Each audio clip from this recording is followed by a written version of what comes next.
ಗೌರಿಬಿದನೂರು ನಗರದ ಹೊರವಲಯದ ಸಕ್ಕರೆ ಕಾರ್ಖಾನೆ ಹಿಂಭಾಗದಲ್ಲಿನ ಕಿಂಡಿ ಅಣೆಕಟ್ಟೆ ಕಾಲುವೆಗೆ ಹಾಗೂ ರಾಷ್ಟ್ರೀಯ ಹೆದ್ದಾರಿ 69ರ ಅಂಡರ್ ಪಾಸ್ನಲ್ಲಿನ ಡ್ರೈನೇಜ್ಗೆ ಕಾರ್ಖಾನೆಗಳ ರಾಸಾಯನಿಕ ತ್ಯಾಜ್ಯವನ್ನು ರಾತ್ರೋರಾತ್ರಿ ತಂದು ಸುರಿಯುತ್ತಿದ್ದಾರೆ. ಇದರಿಂದ ನದಿಯು ಕಾಲುವೆಯಲ್ಲಿನ ಮೀನುಗಳ ಮಾರಣಹೋಮವೇ ನಡೆದು ಹೋಗಿದೆ. ಈ ಬಗ್ಗೆ ಸಂಬಂಧಪಟ್ಟವರ ಸೂಕ್ತ ತನಿಖೆ ನಡೆಸಿ ಕಾನೂನು ರೀತ್ಯ ಕ್ರಮವನ್ನು ತೆಗೆದುಕೊಳ್ಳಬೇಕು ಎಂದು ಮತ್ತು ರೈತ ಸಂಘದ ಅಧ್ಯಕ್ಷ ಲೋಕೇಶ್ ಗೌಡ ಆಗ್ರಹಿಸಿದ್ದಾರೆ. ತಾಲೂಕಿನ ಕುಡುಮಲಕುಂಟೆಯ ಬಳಿ ಕೈಗಾರಿಕಾ ಪ್ರಾಂಗಣವನ್ನು ಸ್ಥಾಪಿಸಿರುವುದು ಸರಿಯಷ್ಟೇ. ಆದರೆ ಅತಿ ಹೆಚ್ಚು ರೆಡ್ ಝೋನ್ ಕಾರ್ಖಾನೆಗಳೇ ತಲೆ ಎತ್ತಿದ್ದು ಫ್ಯಾಕ್ಟರಿಯಿಂದ ಹೊರಸೂರುವ ಹೊಗೆಯ ದುರ್ವಾಸನೆ ಹಾಗೂ ತ್ಯಾಜ್ಯದಿಂದ ಕುಡುಮಲಕುಂಟೆಯ ಸುತ್ತಮುತ್ತಲ ಪ್ರದೇಶದಲ್ಲಿ ಸಾರ್ವಜನಿಕರು ರೋಗ ರುಜಿನಗಳಿಗೆ ತುತ್ತಾಗುತ್ತಿದ್ದಾರೆ. ಈ ಬಗ್ಗೆ ಪರಿಸರ ಮಾಲಿನ್ಯ ಮಂಡಳಿಯವರಿಗೆ ದೂರಿದರೂ ಸಹ ಯಾವುದೇ ಪ್ರಯೋಜನವಾಗಿಲ್ಲ. ಪರಿಸರ ಮಾಲಿನ್ಯ ಅಧಿಕಾರಿಗಳು ಕಾಟಾಚಾರಕ್ಕೆ ಕಾರ್ಖಾನೆಗೆ ಭೇಟಿ ನೀಡಿ ಎಲ್ಲವೂ ಸರಿಯಿದೆ ಎಂದು ಹೇಳಿ ಹಿಂದಿರುಗುತ್ತಿದ್ದಾರೆ ಎಂದು ಆರೋಪಿಸಿದ್ದಾರೆ. ಇನ್ನು ಕಾರ್ಖಾನೆಯಿಂದ ಬರುವ ರಾಸಾಯನಿಕ ತ್ಯಾಜ್ಯವನ್ನು ನಿರ್ದಿಷ್ಟ ಪ್ರದೇಶದಲ್ಲಿ ಸರಿಯಾದ ವಿಧಾನಗಳಿಂದ ವಿಲೇವಾರಿ ಮಾಡಬೇಕು. ಕಾರ್ಖಾನೆಯ ತ್ಯಾಜ್ಯವನ್ನು ಸರಿಯಾಗಿ ನಿರ್ವಹಿಸಬೇಕು. ಇಲ್ಲವಾದಲ್ಲಿ ಅದು ವಿವಿಧ ಪರಿಸರ ಸಮಸ್ಯೆಗಳಿಗೆ ಮತ್ತು ಆರೋಗ್ಯ ಸಮಸ್ಯೆಗಳಿಗೆ ಕಾರಣವಾಗುತ್ತದೆ.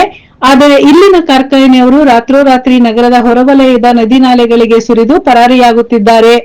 ಕಿಂಡಿ ಅಣೆಕಟ್ಟೆ ಕಾಲುವೆಗೆ HN ವ್ಯಾಲ್ಯೂ ನೀರು ಕಾಲುವೆಗಳ ಮೂಲಕ ವಿವಿಧ ಕೆರೆಗಳಿಗೆ ಹರಿಯುತ್ತಿದೆ.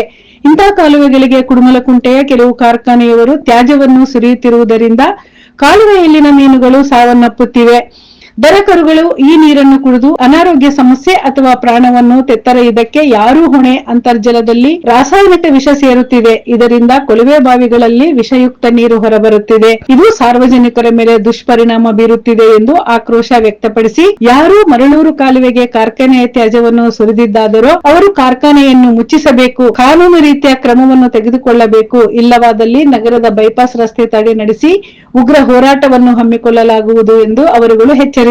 ಇನ್ನು ಸುದ್ದಿ ತಿಳಿಯುತ್ತಿದ್ದಂತೆ HN ವ್ಯಾಲಿ ಅಧಿಕಾರಿಗಳ ತಂಡ ಬಂದು ನೀರನ್ನು ಶೇಖರಿಸಿಕೊಂಡು ಪ್ರಯೋಗಾಲಯಕ್ಕೆ ರವಾನಿಸಿ ಪರೀಕ್ಷಿಸಿ ಇದು ಯಾವ ರಾಸಾಯನಿಕ ಹಾಗೂ ಯಾವ ಕಾರ್ಖಾನೆಯವರದ್ದು ಎಂದು ತಿಳಿದುಕೊಂಡು ಕಾರ್ಖಾನೆಯ ವಿರುದ್ಧ ನಿರ್ದಾಕ್ಷಿಣ್ಯ ಕ್ರಮವನ್ನು ತೆಗೆದುಕೊಳ್ಳಲಾಗುವುದು ಎಂದು ತಿಳಿಸಿದ್ದಾರೆ.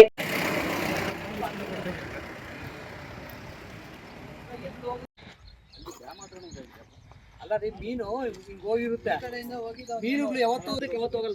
ಮೀನು ಅಲ್ಲೆಲ್ಲ